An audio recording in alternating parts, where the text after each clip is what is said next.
Hello students, যারা WBCS এর aspirant, WBPSC ওয়ালাতে আমি তোমাদের জিওগ্রাফি স্যার সৌম্য চক্রবর্তী তোমাদের জন্য নিয়ে এসেছি আজকে একটা খুব ইম্পর্টেন্ট নতুন করে একটা চ্যাপ্টার। আজকে আমরা আলোচনা করব ভারতের ন্যাচারাল ভেজিটেশনের যে ডেটা রয়েছে, সেই ন্যাচারাল ভেজিটেশনের বিভিন্ন যে ডেটা এবং তার সাথে যে ন্যাশনাল পার্ক গুলোকে নিয়ে ভারতের, সেটাকে নিয়ে আজকে আমাদের আলোচনা। দেখো, ভেজিটেশন ডেটা।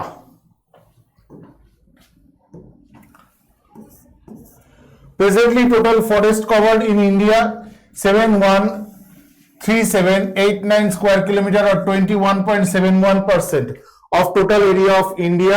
এটা 2021-এর লাস্ট এই ডেটাটা পাবলিশ হয়েছে, সেই ডেটাটা পুরো আমাদের ব্যাখ্যা করা রয়েছে, যেগুলো ইম্পর্টেন্ট। এখানে বলে দেওয়া দরকার যে ফরেস্ট কভার নয়, এটা হচ্ছে টিপিক্যালি শুধুমাত্র এই ট্রি কভার নয়, এটা শুধুমাত্র ফরেস্ট কভার এরিয়ায় কিন্তু দেখানো হচ্ছে। ট্রি কভার মেলারে এটা প্রায় 24 পয়েন্ট সামথিং, কিন্তু এটা শুধুমাত্র ফরেস্টটাকে এই ডেটাটায় আমরা দেখে যাচ্ছি। In 2019 it was 712249 square kilometer or 21.67%. 21.67% ছিল 2019-এর ফরেস্ট সার্ভেতে, যেটা বেড়ে 21.71% হয়েছে 2021-এর forest সার্ভেতে। Forest area increased by 1540 square kilometer or 0.22% from 2019 forest survey. অর্থাৎ আমরা দেখতে পাচ্ছি যে প্রায় 1540 স্কোয়ার কিলোমিটার ফরেস্ট এরিয়া বৃদ্ধি পেয়েছে। States with maximum forest cover, তার মানে অঞ্চলের হিসাবে, কোনো একটা অঞ্চলের হিসাবে সবচেয়ে বেশি ফরেস্ট কভার কোথায় রয়েছে না, প্রথমেই রয়েছে মধ্যপ্রদেশ। এই এরিয়াটা আমাদেরকে পড়তে হবে। ৭৭,৪৯৩ বর্গ কিলোমিটার স্কোয়ার কিলোমিটার এরিয়া মধ্যপ্রদেশের ফরেস্ট কভার রয়েছে বা অরণ্যাবৃত অঞ্চল রয়েছে। ২ থেকে পরপর রয়েছে অরুণাচল প্রদেশ, ছত্তিশগড়, ওড়িশা এবং মহারাষ্ট্র। অর্থাৎ ২, ৩, ৪, ৫ এই পরপর প্রথম ৫টি স্থানে রয়েছে মধ্যপ্রদেশ, অরুণাচল প্রদেশ, ছত্তিশগড়, ওড়িশা, মহারাষ্ট্র। বাকিদের আমাদের এরিয়ার কতটা বেশি গুরুত্বপূর্ণ নয়, প্রথমটা ভালো করে পড়বে। যেটুকু দরকার সেটুকুর উপরে আমরা ফোকাস করব। Union territory with maximum area under forest cover, কোন কেন্দ্রশাসিত অঞ্চলে সবচেয়ে বেশি ফরেস্ট কভার রয়েছে? উত্তর হচ্ছে জম্মু কাশ্মীর। জম্মু কাশ্মীরে আমরা 21,387 স্কোয়ার কিলোমিটার এরিয়া ফরেস্টে দেখতে পাচ্ছি। ২ নম্বরে আন্দামান নিকোবর আইল্যান্ড। সবচেয়ে কম forest cover by area, state with minimum area under forest cover, Haryana ১৬০৩ বর্গ কিলোমিটার এবং ২ নম্বর স্থানে যে পাঞ্জাব মাত্র ১৮৪৭ বর্গ কিলোমিটার। যদি পাঞ্জাবেরটা মনে নাও রাখতে পারো, হরিয়ানারটা অবশ্যই মনে রাখবে, ১৬০৩ বর্গ কিলোমিটার। নেক্সট,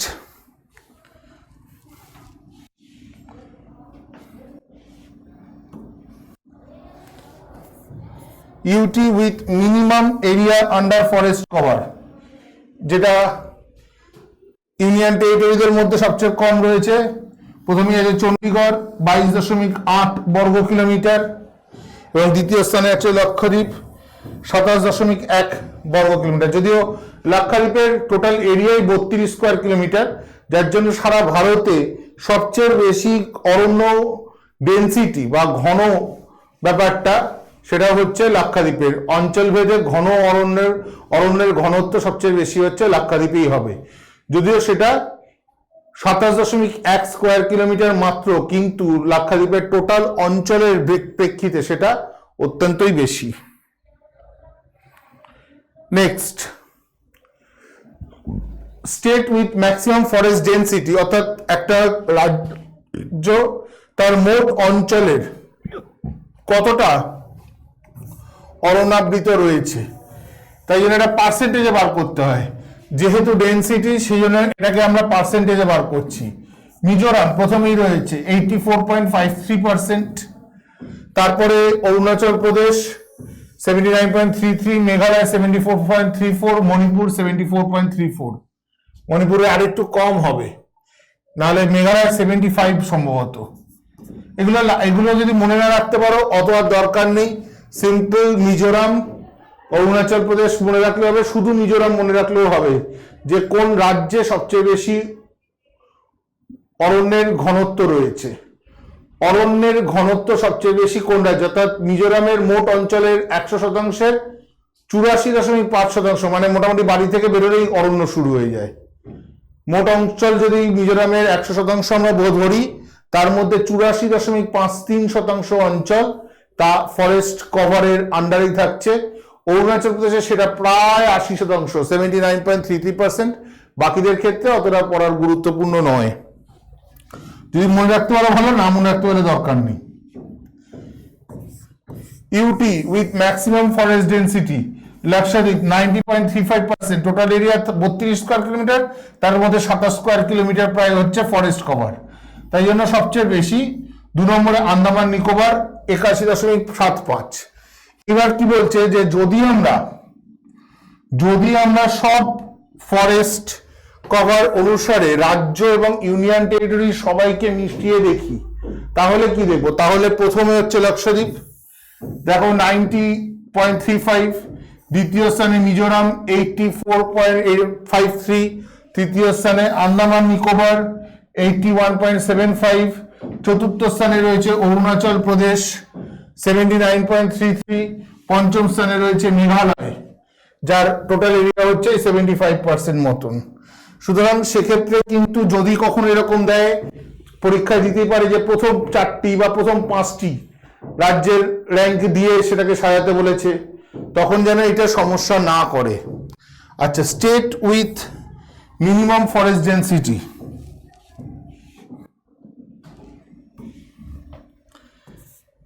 রাজ্য ভিত্তিকে সবচেয়ে কম ফরেস্ট ডেন্সিটি, এখানেও হরিয়ানা সবচেয়ে নিচে 3.63%, পাঞ্জাব একটুর জন্য বেরিয়ে গেছে 3.67%, তৃতীয় স্থানে আছে রাজস্থান, চতুর্থ স্থানে আছে ইউপি। অর্থাৎ এটাকেও যদি উল্টে দিয়ে দেয় তাহলেও সমস্যা হওয়ার কথা না। আর সব রাজ্য সব কিছু মিলিয়ে সবচেয়ে কম ফরেস্ট ডেন্সিটি কিন্তু হচ্ছে একটা ইউনিয়ন টেরিটরি, যেটা হচ্ছে আমাদের Ladakh. UT with minimum forest density Ladakh, তারপরে পুডুচেরি আছে 10.88। অর্থাৎ এদের যদি প্রথম 5 জন করতে হয় তাহলে একে লাদাখ, 2-এ সেক্ষেত্রে হরিয়ানা 2-এ চলে গেল,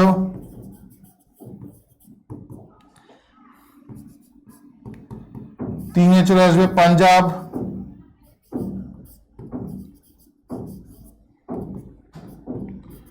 4-এ চলে যাবে হচ্ছে রাজস্থান,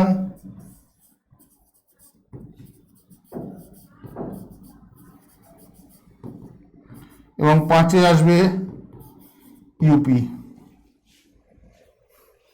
সুতরাং যদি এদেরকেও পাল্টিয়ে দিয়ে দেয় তাহলে যাতে তোমরা ভালোভাবে উত্তরটা করতে পারো, সেইটার জন্য কিন্তু এটা করিয়ে রাখা, ঠিক আছে? এটাকেও যদি আমরা দেখি যে আগেরটার মতন এবারে শেষ থেকে প্রথম 5 দিতে বলেছে, যদি দেখা যায় যে শেষ থেকে 5টা বলছে, তখনও যাতে কোনো সমস্যা না হয় সেটার জন্য আমরা এই র্যাঙ্কিংগুলো করে নিলাম।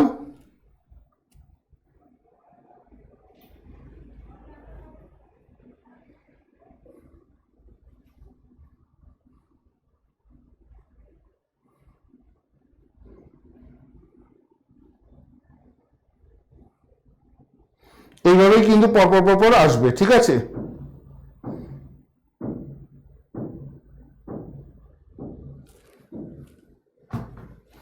বলা বাহুল্য রাজস্থানের ওই 4.8% মতো হয়, আর ইউপির আছে হচ্ছে 6.5% মতন। তো এক্ষেত্রে র্যাঙ্কিংটা কিন্তু তলা থেকে, মানে এটা অর্ডারটা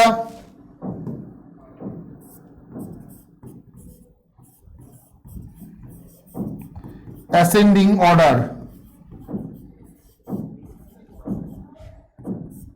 বাংলায় বললে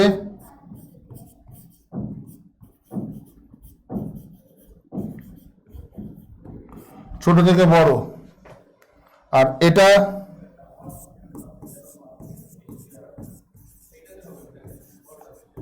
ডিসেন্ডিং অর্ডার।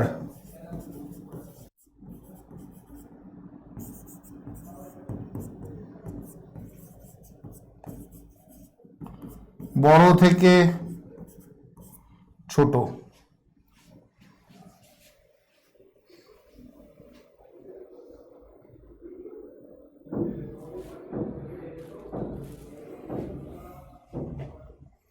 নেক্সট কি বলছে, there are 3 types of forest in India according to density।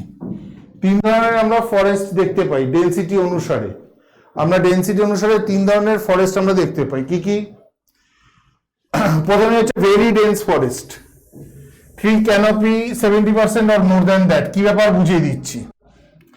সেটা হচ্ছে আমরা যখন কোনো রকম কোনো অ্যানিমাল প্ল্যানেট, ডিসকভারি বা এই ধরনের যে চ্যানেলগুলো আমরা দেখি, ঠিক আছে, এই চ্যানেলগুলো দেখবে যে এক একটা জায়গায় এক এক রকম সিংহ রয়েছে, ফাঁকা গ্রাসল্যান্ড এরিয়া, চিতা গ্রাসল্যান্ড এরিয়া।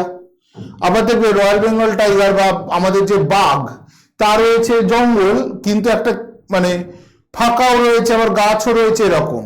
আবার অ্যামাজন বা যখন বৃষ্টি অরণ্য দেখায় তখন যেন একদম ঘন জঙ্গল, যার আকাশ তাকানো দেখা, আকাশ তাকালে আকাশ দেখা যাচ্ছে না, ওপরে পুরো জঙ্গলটা যেন ছেয়ে রয়েছে। এই যে গাছের ছেয়ে থাকা, গাছ এভাবে ছেয়ে রয়েছে, এটাকে বলা হয় ক্যানোপি ফর্ম করেছে, অর্থাৎ আচ্ছাদন। ক্যানোপি মানে হচ্ছে আচ্ছাদন, অর্থাৎ গাছগুলো এতটাই বড় হয়ে গেছে যে মাথার উপর তাকালে যেন মনে হচ্ছে বিশাল বড় এক ছাউনি বা আচ্ছাদন গাছগুলো তৈরি করে রেখেছে। এইবার আস্তে আস্তে পাতলা হচ্ছে ছাউনিটা, যেখানে বৃষ্টিপাত কম্পারেটিভলি কম, যেমন আমাদের মৌসুমী অরণ্যগুলো, তো সেখানে এক ধরনের। আবার আরো বৃষ্টি কমে যাচ্ছে, সেমি অ্যারিড বা স্টেপ লাইক গ্রাসল্যান্ড বা ওপেন ফরেস্ট তৈরি হচ্ছে। এবার গ্রাসল্যান্ডে আমরা ক্যানোপিটাকে বা বড় গাছ দেখি না বললেই চলে, বড় গাছ নাহলে ক্যানোপি হবে না, সুতরাং সেক্ষেত্রে আমরা সেটাকে ওপেন ফরেস্টের আন্ডারে নিয়ে আসবো। তাহলে কি বলছে দেখো, টোটাল ফরেস্ট এরিয়া ভারতের এই ভেরি ডেন্স ফরেস্টের আন্ডারে পড়ে 779 বর্গ কিলোমিটার বা 3.04% ভারতের মোট এরিয়ার। Maximum area under very dense forest is in Arunachal প্রদেশে প্রথম, সেকেন্ড মহারাষ্ট্র। সবচেয়ে বেশি ডেন্স ফরেস্ট বা ভেরি ডেন্স ফরেস্ট এটা সবচেয়ে বেশি রয়েছে হচ্ছে অরুণাচল প্রদেশে, দ্বিতীয় স্থানে রয়েছে হচ্ছে আমাদের Maharashtra. Next, moderate dense forest।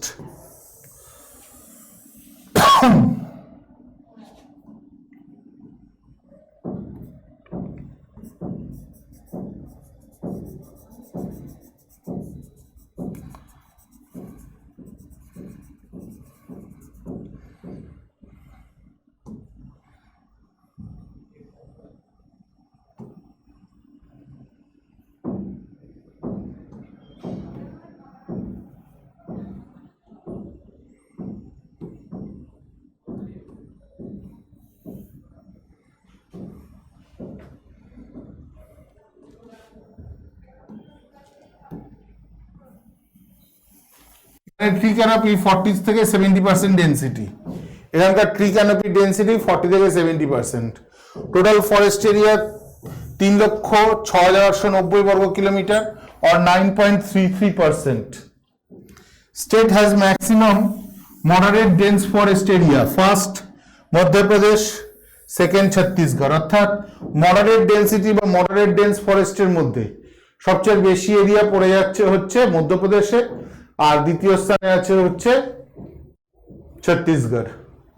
In fact moderate dense forest আর ওপেন ফরেস্ট ভারতে প্রায় সমান অঞ্চল ধরে রয়েছে। Next, open forest. Tree canopy যেখানে less than 40%। Total forest area 307,120 square kilometre or 9.34%। এখানে state has maximum open forest, প্রথমে মধ্যপ্রদেশ, সেকেন্ডে আছে ওড়িশা। সবচেয়ে বেশি আমরা ওপেন ফরেস্ট অর্থাৎ গ্রাসল্যান্ড এরিয়ার মধ্যে ফরেস্ট, সেটা আমরা দেখতে পাচ্ছি প্রথমে আছে মধ্যপ্রদেশ, দ্বিতীয় স্থানে ওডিশা। তো এইভাবে আমরা ডেন্সিটি ওয়াইজ তিনটে ভাগ করে থাকি, very dense forest, moderate dense forest, open forest. Very dense ফরেস্টের মধ্যে আমরা টোটাল ফরেস্ট এরিয়া দেখতে পেলাম হচ্ছে 99,779 বর্গ কিলোমিটার বা total forest area 3.04%। Moderate dense ফরেস্টের আন্ডারে 3,68,90 বর্গ কিলোমিটার আর 9.33%। আর ওপেন ফরেস্টের ক্ষেত্রে যেখানে ট্রি ক্যানোপি লেস দ্যান 40%, 9.34%, প্রায় একই 307120 square kilometre. Very dense forest সবচেয়ে বেশি রয়েছে অরুণাচল প্রদেশে, তারপরে মহারাষ্ট্র। মডারেট ডেন্স ফরেস্ট প্রথম স্থানে আছে মধ্যপ্রদেশ, দ্বিতীয় স্থানে ছত্তিশগড়। আর ওপেন ফরেস্টেও কিন্তু মধ্যপ্রদেশ প্রথম, দ্বিতীয় স্থানে আছে ওড়িশা। স্বাভাবিক, কারণ মধ্যপ্রদেশ ভারতের সবচেয়ে বেশি ফরেস্ট এরিয়া রয়েছে মধ্যপ্রদেশে। Next, concept of forest in India. কিভাবে ফরেস্ট হয়, আমরা ভারতে ফরেস্ট কিভাবে বলে থাকি, কতটা হলে আমরা ফরেস্ট বলি। মনে রাখবে, in India minimum 5 hectare land filled with natural vegetation.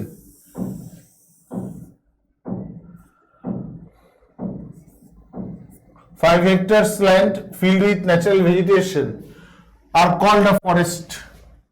তাহলে ন্যূনতম 5 হেক্টর জমি, 5 হেক্টর জমিকে তোমাকে যদি বলে যে ভারতে কোনো অঞ্চলকে ফরেস্ট ঘোষণা করতে গেলে ন্যূনতম কতটা অঞ্চল ন্যাচারাল ভেজিটেশন বা স্বাভাবিক বনভূমি হতে হবে, তোমাকে তখন উত্তর করতে হবে। ধরো অপশনে যা দিল 2, 4, 5, 7 এরকম ভাবে দিল, তখন তোমাকে সেখান থেকে 5 হেক্টর, মানে 5 হেক্টরের চেয়ে কম হলে ভারতে সেটাকে অরণ্য অঞ্চল বলে গণ্যিত করা হয় না।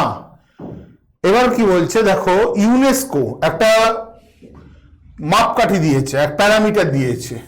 কি বলেছে যে এটা আমাদের আগেই হয়ে গেছে, total forest area in India 21.71%।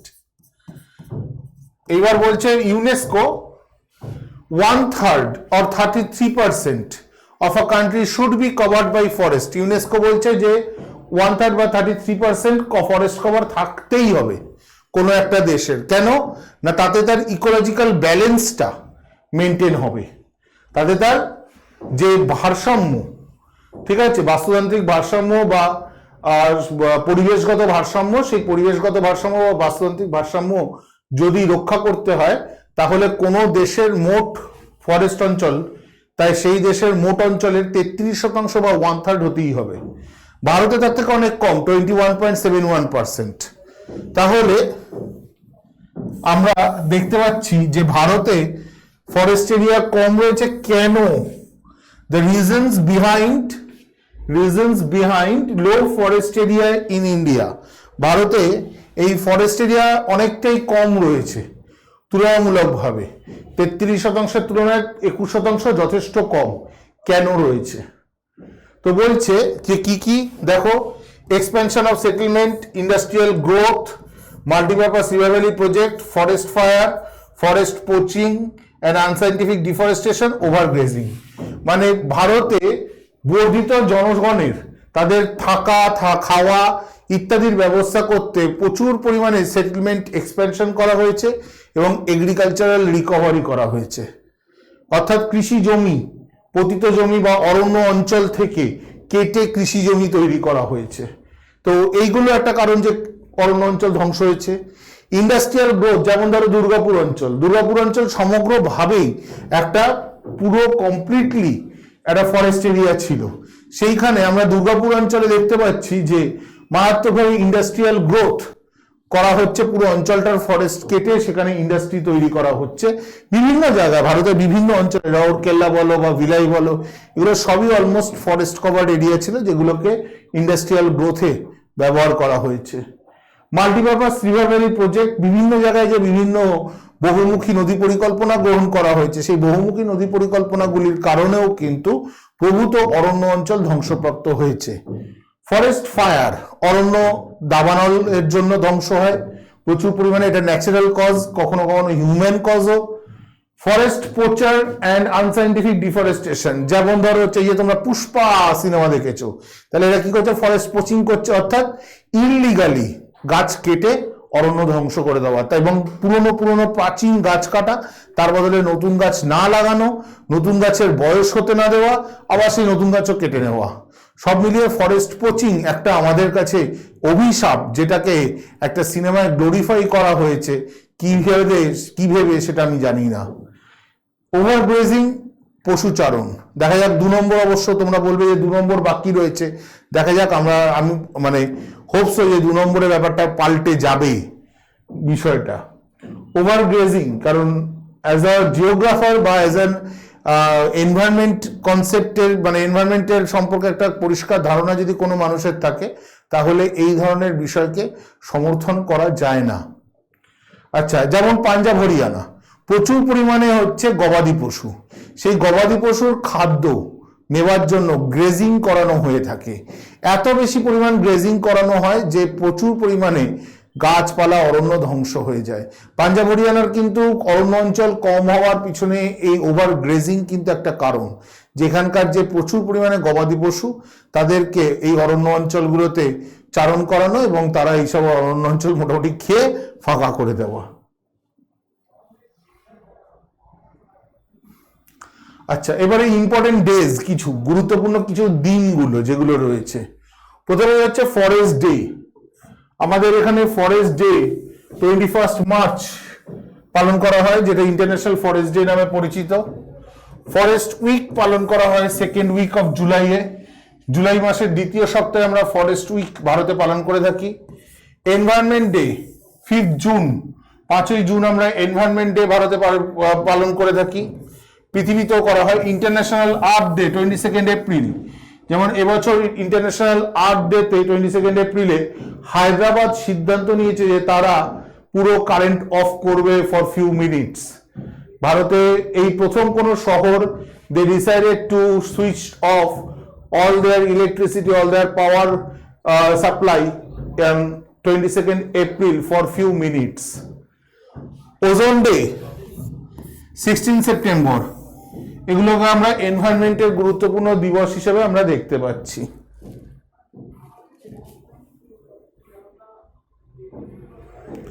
আচ্ছা, এবারে চলে আসছে ন্যাশনাল পার্ক। ভারতের বিভিন্ন যে ন্যাশনাল পার্কের যে কনসেপ্ট, সেইখানে আমরা চলে আসছি। National parks and wild life sanctuaries আর protected areas declared by government with the primary objective to preserve wildlife, save flora and fauna, restore the natural ecological balance। তাহলে ন্যাশনাল পার্ক বা wild life sanctuary করার প্রধান উদ্দেশ্য কি? প্রধান উদ্দেশ্যই হচ্ছে primary objective two preserve wild life, অর্থাৎ বিভিন্ন যে অরণ্য প্রাণ রয়েছে, বন্য প্রাণী রয়েছে, তাদেরকে রক্ষা করা সবচেয়ে প্রথম গুরুদায়িত্ব বা সবচেয়ে প্রথম লক্ষ্য। এর সাথে সাথে save flora, fauna and restore the natural ecological balance, অর্থাৎ যে পরিবেশগত ভারসাম্য, সেই পরিবেশগত ভারসাম্য যাতে বজায় থাকে সেটা দেখা অত্যন্তভাবে প্রাথমিক কাজ। There are 106 national parks and 566 wildlife sanctuaries in India.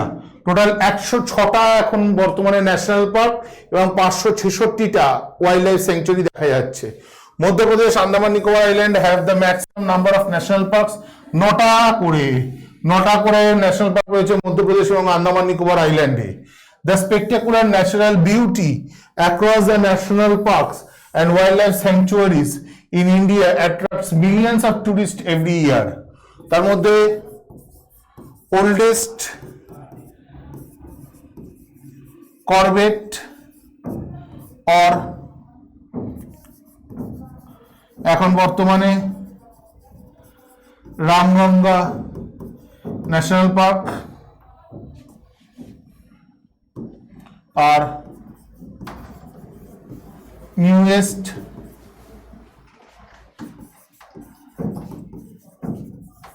Raimona national park of Assam 106তম। The national park is an area that is strictly reserved the betterment of the wildlife and biodiversity, and where activities with like developmental, forestry, poaching, hunting, grazing, or cultivation are not permitted. The government can declare an area as a national park with adequate ecological, geomorphological, and natural significance. In these parks, even private ownership rights are not allowed. কোনো রকম কোনো private activity, কোনো রকম কোনো private কোনো কিচ্ছু হবে না, ব্যক্তিগত কিচ্ছু হবে না, কোনো রকম কোনো ফরেস্ট গ্রেজিং, ফরেস্ট্রি, গাছ কাটা, ডালপালা নেওয়া কিচ্ছু চলবে না। Totally restricted, totally prohibited, permission একদম অ্যালাউড নয়। Their boundaries are well marked and circumscribed.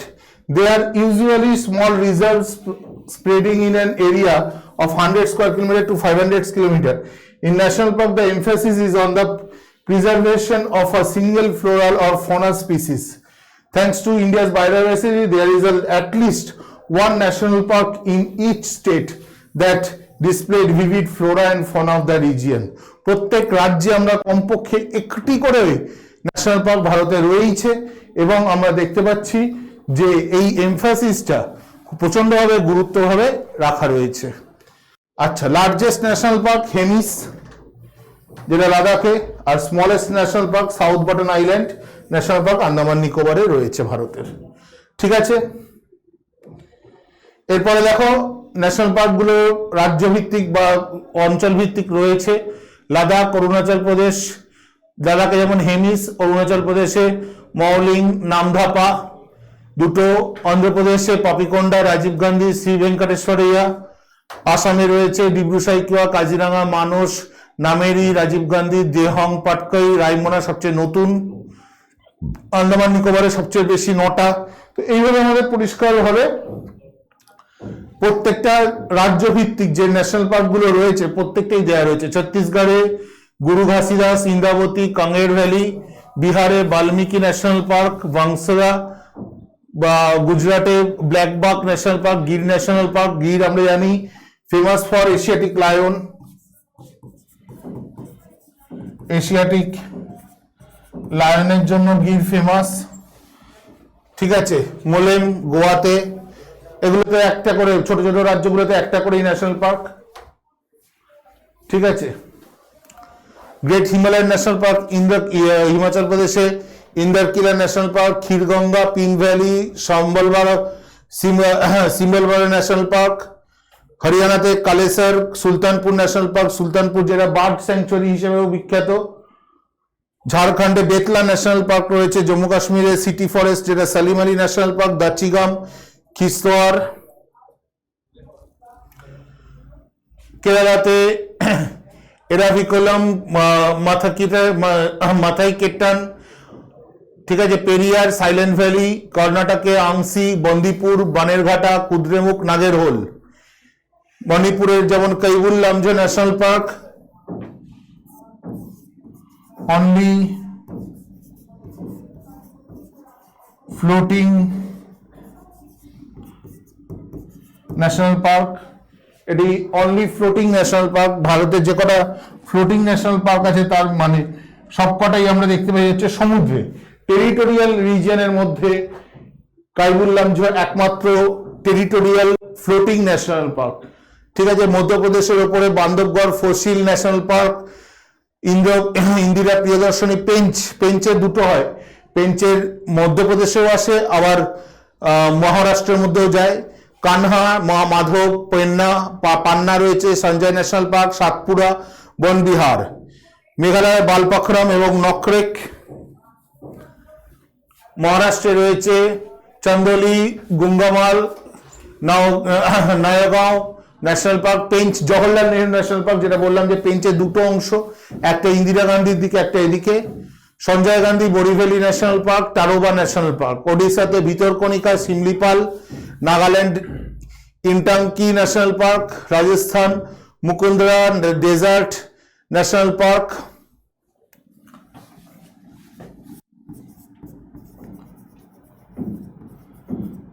Famous for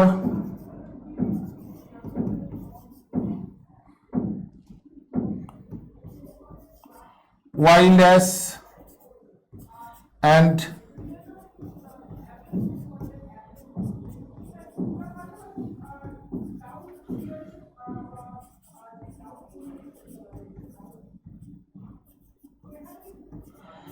wild life এছাড়াও তোমার কচ্ছতেও পাওয়া যায়, কচ্ছ পেনিনসুলা, কচ্ছ রনেও আমরা এই দেখতে পাই। এছাড়া কিছু আগে এই ডেজার্ট ন্যাশনাল পার্কও আমাদের ওয়াইল্ড লাইফ পাওয়া যেত, এখন আস্তে আস্তে লুপ্ত প্রায়ের দিকে এগোচ্ছে দুটোই। গ্রেট ইন্ডিয়ান বাস্টার্ড যে পাখি তারাও এবং ওয়াইল্ড লাইফ দুটোই আস্তে আস্তে লুপ্ত প্রায়ের দিকে এগিয়ে যাচ্ছে। বহু অঞ্চল থেকে লুপ্ত হয়ে গেছে, ডেজার্টেও খুব একটা এখন আর সেভাবে পাওয়া যাচ্ছে না। কেওলদেও-ঘানা ন্যাশনাল পার্ক, যেটা bird watching, famous for bird watching.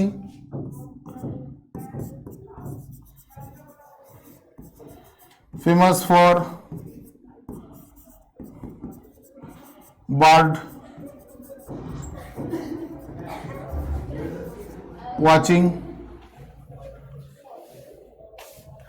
এছাড়া তেলেঙ্গানাতে দেখতে পাচ্ছ বিভিন্ন যে ন্যাশনাল পার্কগুলো, সিকিমে কাঞ্চনজঙ্ঘা, যেটা কাঞ্চনজঙ্ঘা বা কাংসেনজঙ্ঘা ন্যাশনাল পার্ক। তামিলনাড়ুতে ন্যাশনাল পার্কগুলো রয়েছে যেমন gulf of Mannar marine national park, Guindy national park, Indira Gandhi Annamalai national park, Mudumalai. ত্রিপুরাতে clouded leopard bison national park. West বেঙ্গলের Buxa, Gorumara, Jaldapara, Neora valley, Singalila, Sundarban national park largest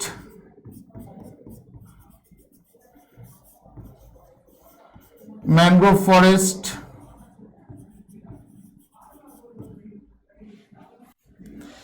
আর উত্তরাখণ্ডে করবেট ন্যাশনাল পার্ক এখন বর্তমানে হচ্ছে